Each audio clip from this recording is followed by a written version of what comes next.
Kintsugi procedures. Step 1. Pre-treatment. Wash the plate or item to rinse off any oil or salt and dry well. Otherwise, the urushi would not harden well.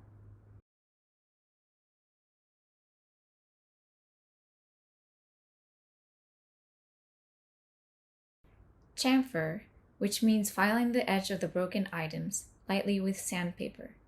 Do not polish the broken surface in order to keep the surface rough so that the broken parts are integrated and stuck together better.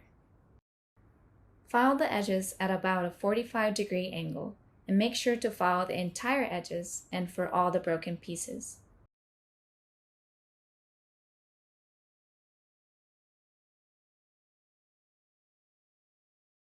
Filing will be done with a sandpaper in the Kintsugi kit, but diamond file is also recommended.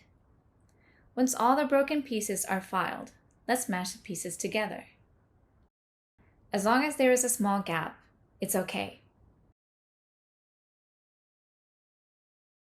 For the chipped area, cut the sandpaper in small pieces, fold it into 3 to harden. If the chipped area has a glaze, grind it with the sandpaper to make scars. A ceramic glaze is a thin, impervious, shiny glass coating on a ceramic ware. Ceramic glaze is hard, and it is difficult to remove them completely with sandpaper, but it is better to make scars so that urushi can stick better.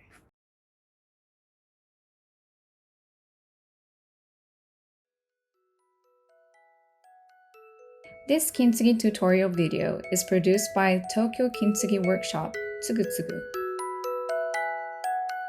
Japanese best-selling Kintsugi kit, TSUGUKIT, is now on sale.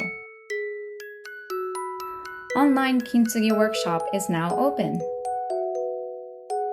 We also have online traditional Kintsugi service, Tsugu Tsugu, to order artisanal Kintsugi repairs in Japan.